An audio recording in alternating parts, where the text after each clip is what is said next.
By the time his decision day rolled around, I wasn't expecting Miami to land four-star receiver Calvin Russell. But how did we get there? How did Syracuse win the recruitment of a blue chip University of Miami legacy?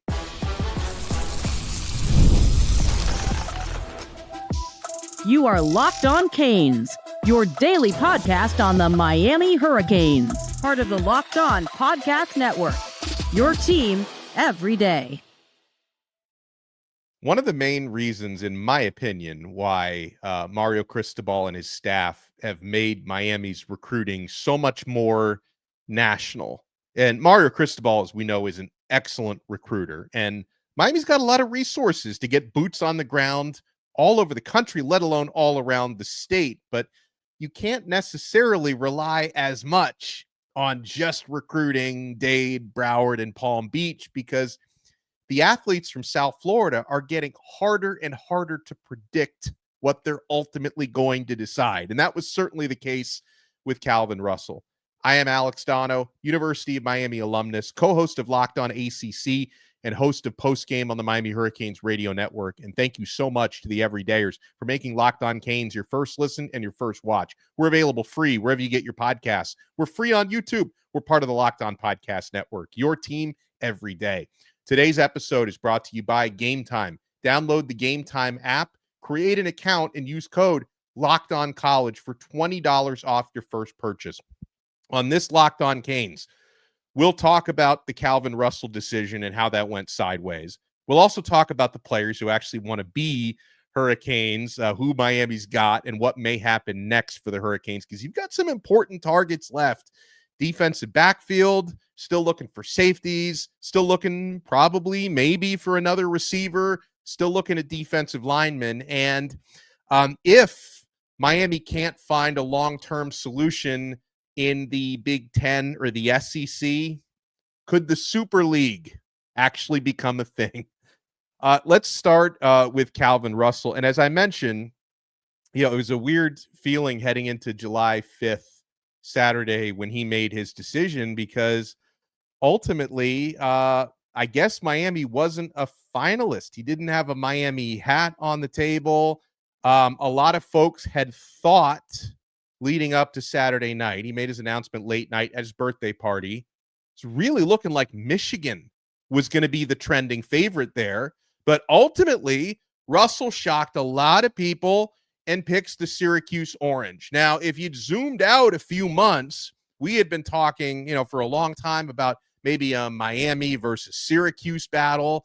Maybe it was misdirection on Russell's part that he kept the Syracuse thing pretty quiet for the past few months so he could surprise the world, because the momentum seemed to be going in Michigan's favor, not so much in Syracuse, or of course not Miami or LSU's favor. LSU was the hot one for a while for the four-star receiver out of Miami Northwestern, but he ultimately becomes literally the highest rated recruit that Syracuse has ever landed. Well, if, of course, he ends up actually signing with Syracuse on National Signing Day.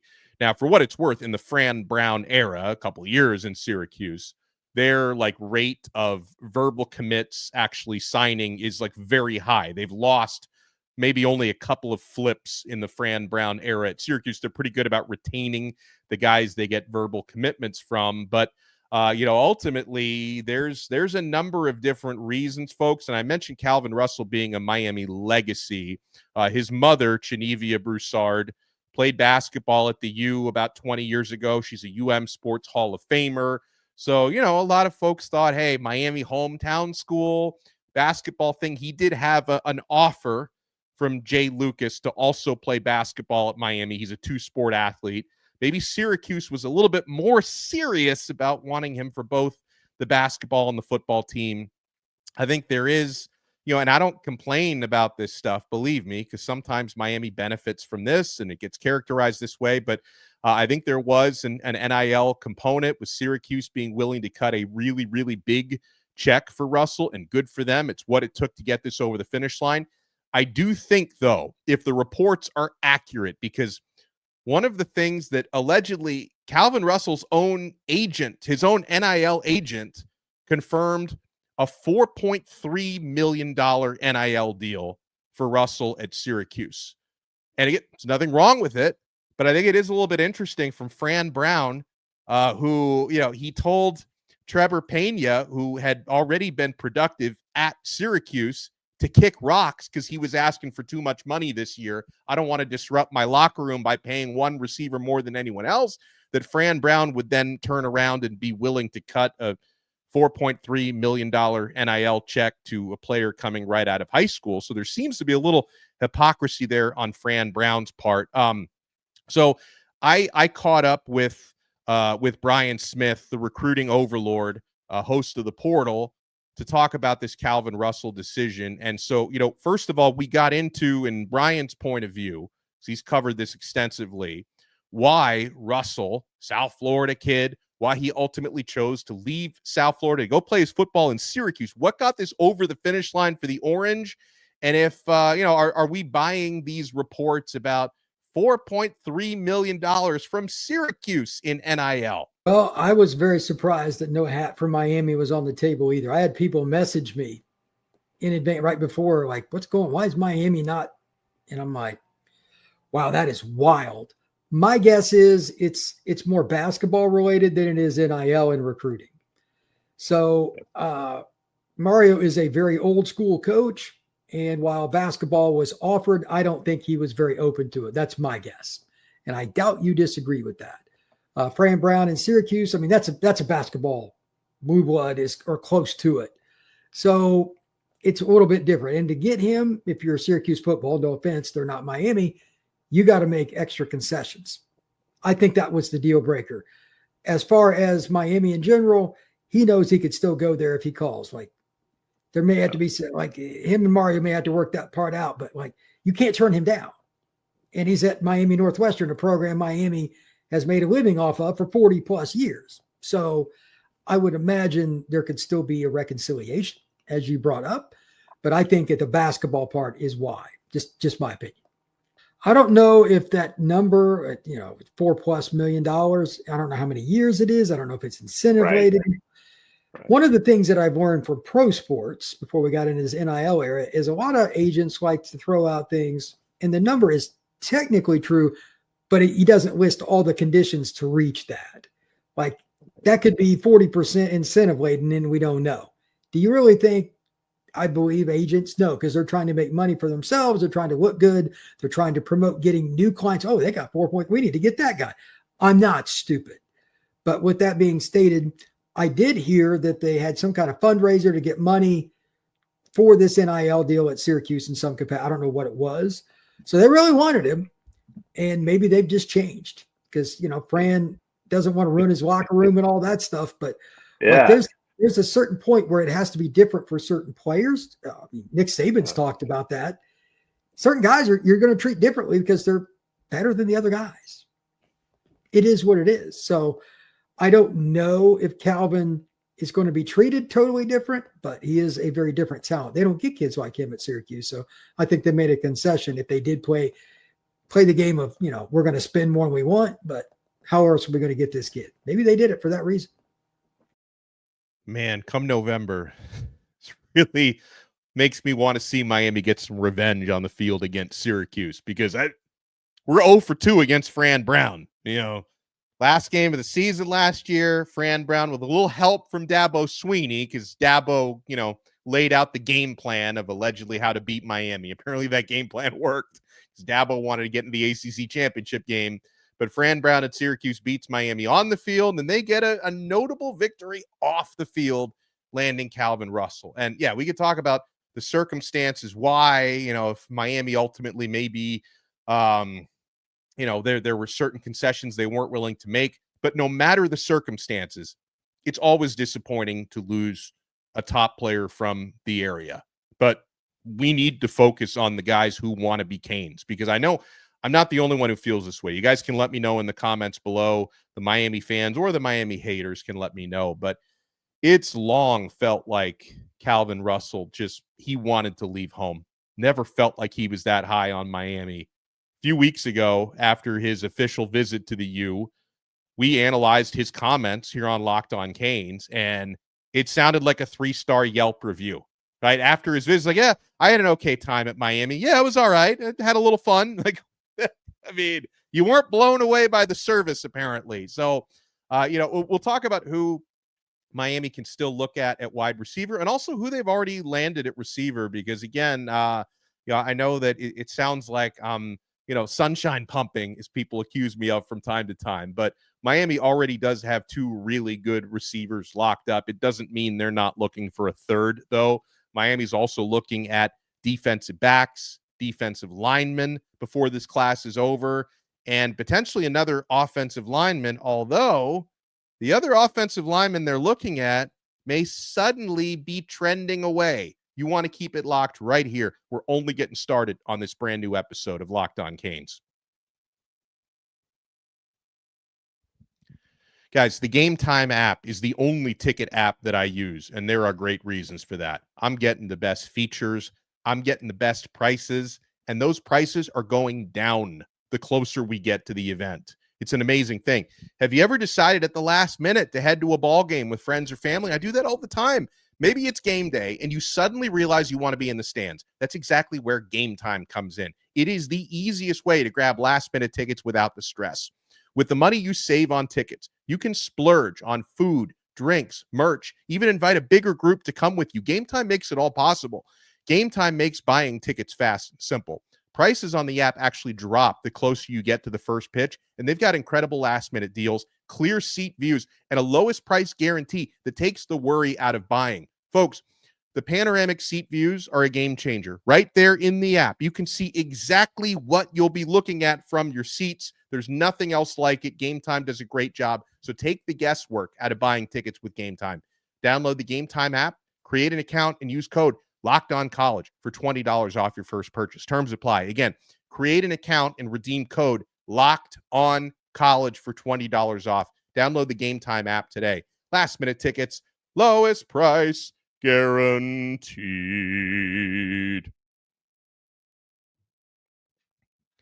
Thank you so much for making Locked On Canes your first listen and your first watch. We're available free wherever you get your podcasts. We're free on YouTube. We're part of the Locked On Podcast Network, your team every day. Make sure for your next listen, you check out Brian Smith on the portal. We chatted with Brian. I actually had to splice it up because I had a big audio problem from Italy. I got to get out of Europe. The air conditioning doesn't work anywhere. I'm having computer problems out here. I'm coming back home in 3 days to the land of technology. Is the U.S. probably Japan is probably the land of the other land of technology. The old U.S. of A. is where I'm getting back to in a couple of days. But make sure you check out Brian's podcast, The Portal, available free wherever you get your podcasts and available free on YouTube. So, of course, another receiver that Miami has not given up on yet. And, anything can happen. I know right before Miami landed Jackson Cantwell, top recruit in America, back in late May, a lot of folks were saying it can't happen. It's not going to happen. He's UGA bound. And Miami ultimately pulled off the shocker because, again, sometimes these players like to misdirect the media, right? Because Calvin Russell, again, I thought was misdirecting the media away from Syracuse when that ultimately ended up being the team that got his verbal pledge. And the recruitment of Tristen Keys, who's the top wide receiver in America. This guy would be, a bigger game changer than Calvin Russell for whoever's able to land him. He's long been committed to LSU, but he's definitely been considering flipping possibly to places like Tennessee, Texas A&M, Miami, a bunch of Adidas schools. Tristen Keys recently signed a big NIL deal with Adidas. He doesn't have to be at an Adidas school to be an Adidas player, but he can earn extra money through that NIL deal if he plays for an Adidas school. So that is something to think about. Miami, of course, is a 3-stripe school, as you can see on the hat that I'm wearing right now. And listen, again, if maybe there was a certain price you weren't willing to pay for the wide receiver who just picked elsewhere, maybe Tristen Keys is a guy you put all your chips on the table for, right? So, and again, that one could drag until National Signing Day because the young man is verbally committed to LSU. So it's not like he's waiting on making an initial announcement. But, I think ultimately it would be difficult to land him. And you hear conflicting things. Like I had a conversation again with the recruiting overlord this morning, and like he was told recently by someone who's, a pretty high-ranking recruiting guy that actually thought Miami had a really good shot with Tristan Keys and that it may ultimately be the U at the end of the day. But then, I was hearing, we heard from our guy, D Money at Canes Insight, who said on the bank recently that he was hearing less optimism this week than he was a week or two ago for Keys about Miami getting it done. So, no matter what happens, I am happy that Miami was able to flip Vance Spafford from Georgia, who is Brian Smith's top slot receiver in the entire class, and also has enough versatility to play on the boundary if need be. The sweet spot for his body type is in the slot, but he's quick enough and versatile enough to play on the outside. And you talk about the bigger bodied outside receivers. Miami does have an important verbal commitment from 6'3.5", 200-pound Tyron Evans, who he's got that difference maker sort of body, and that's someone who recently earned a 4th star on most of the recruiting services, seems to be rising, former Tennessee Volunteers commit.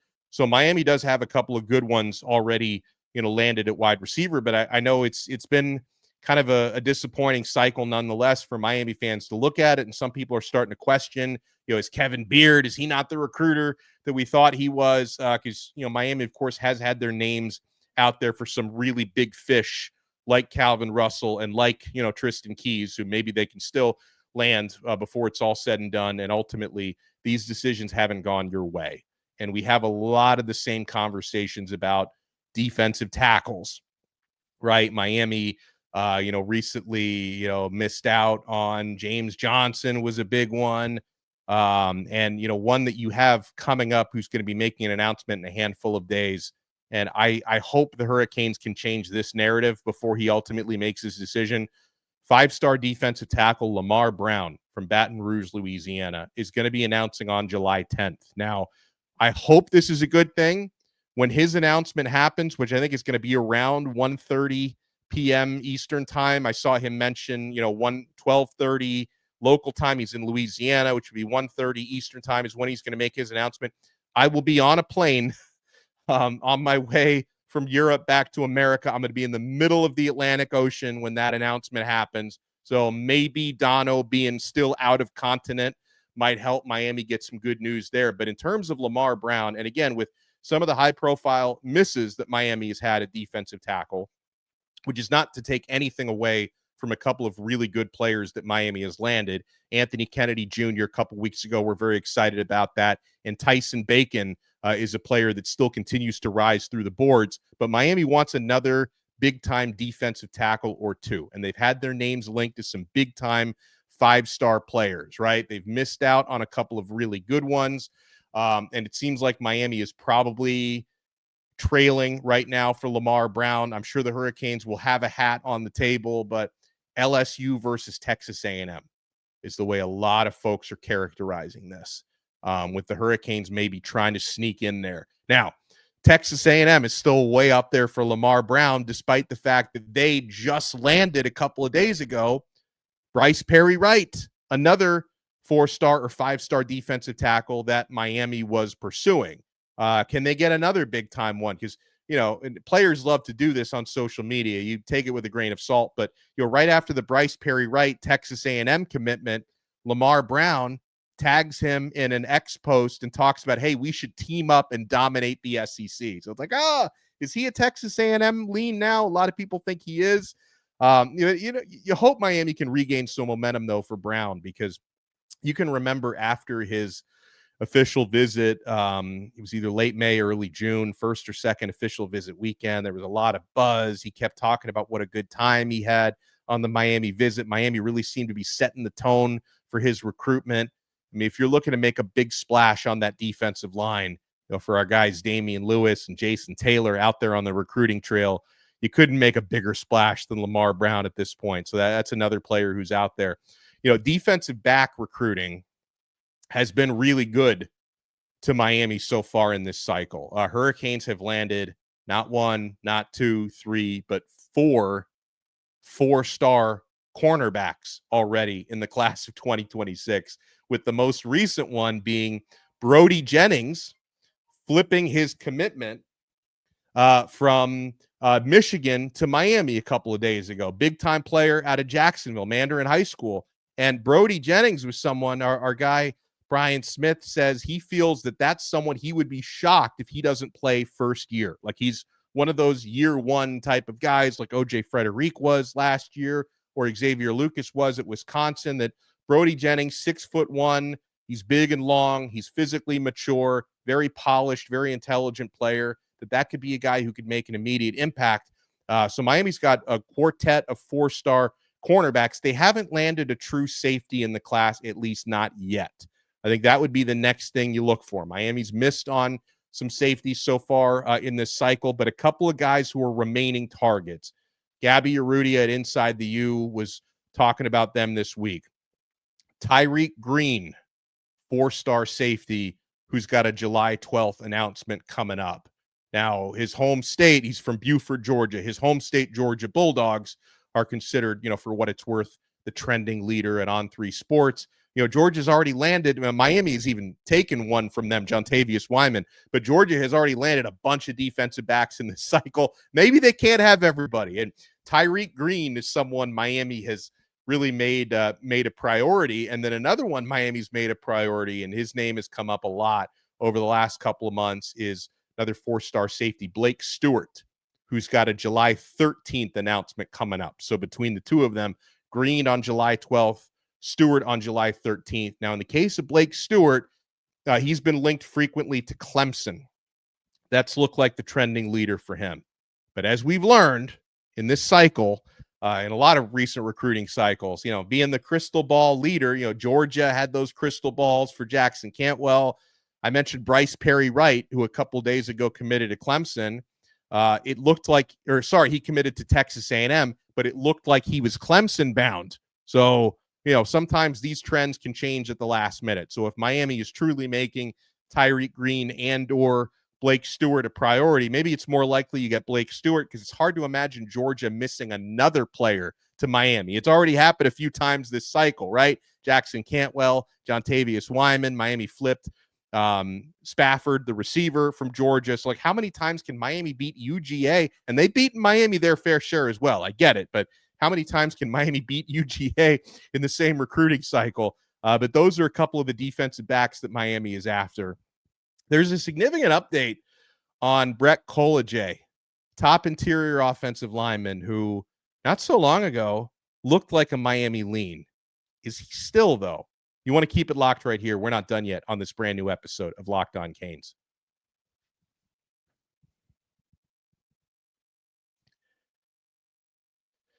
By the way, we're 55 days away now from Miami versus Notre Dame to open the season. That blows my mind because it feels like we're almost there. And we're still probably, I would say conservatively, about 3 weeks away from training camp opening up in Coral Gables. In the meantime, you've got off-season workouts going on. And I just want people to know I continue to hear positives about the off-season workouts of Carson Beck, that the arm talent has been there.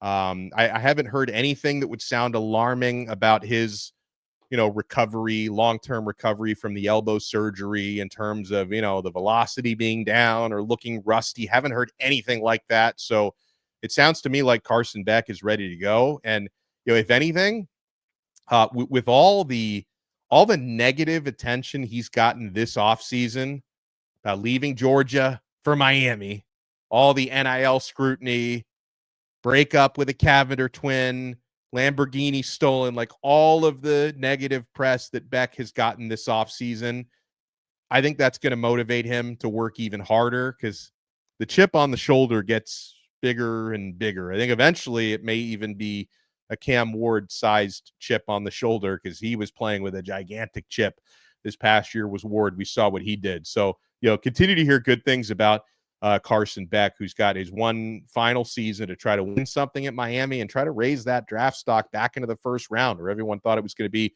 about a year ago. So another recruiting trend that you should know about is I was reading something earlier today from Steve Wiltfong, the Grim Reaper at on3sports.com. where he concurs with a crystal ball that has gone in USC's direction for Breck Kolajay, top interior offensive lineman out of IMG Academy. And, again, I can only be so greedy. Miami has 6 offensive linemen in the class of 2026, including the top player in the country in Jackson Cantwell. So it's like, you can't have them all. And a 7-man offensive line class would be so massive, it's almost unnecessarily massive. However, I do really want Kolajay. And, at certain times it seems like Miami has been or had been a trending leader for Kolajay. A few weeks ago, I would have told you Miami really feels like a prohibitive favorite for him. There have been times where it's looked like a Miami versus Georgia tug of war for Kolajay. But as they say, USC has now entered the chat, and he's getting some trends there. USC, who right now, I think they've got 31 or 32 verbal commits. It's like they literally, and oftentimes with USC, you've noticed this, in recent years, Lincoln Riley era, they will load up with verbal commits. I think there may be some financial reasons why they get a lot of early verbal commits, but they don't necessarily all stick around, right? So, but again, it's not so early anymore. We're getting down to the final few months before National Signing Day. So if they were to land Kolajay, maybe that one would stick. But they've got a ton of players, number 1 recruiting class in the country, but the volume is very much there with 31 to 32 verbal commits at this time. So they're trying to beat Miami and Georgia for Breck Kolajay. It wouldn't be the craziest thing. He's very close with Kenai Pepe, a fellow IMG offensive lineman, buddy of his, who is and has been for a few months verbally committed to USC. So maybe the two of them want to play together. Kolajay is originally from Colorado. IMG obviously is a boarding school. Players are from all over the country there. He's from Colorado, which is not that close to Southern California, but it's a lot closer than it is to South Florida. So maybe being a little bit closer to family and playing with a good buddy of his might end up being something that wins him over. And of course, again, Miami can't get all of them. Then, we can scrutinize the O-line recruiting, and, we can scrutinize recruiting in general. And I just want to, maybe some people thought I've been a little bit negative this episode, or maybe I'm sunshine pumping, whichever direction you're going in.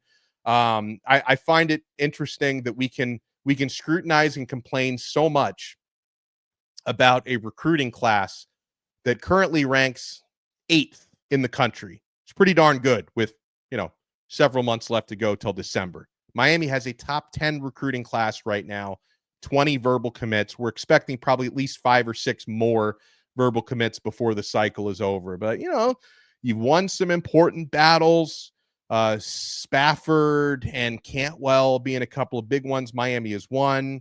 You still got other battles out there you're trying to win. I hadn't mentioned Derek Cooper because we don't know when his new commitment date is going to be, but Miami is still trying to land the 5-star athlete out of Chaminade, Madonna.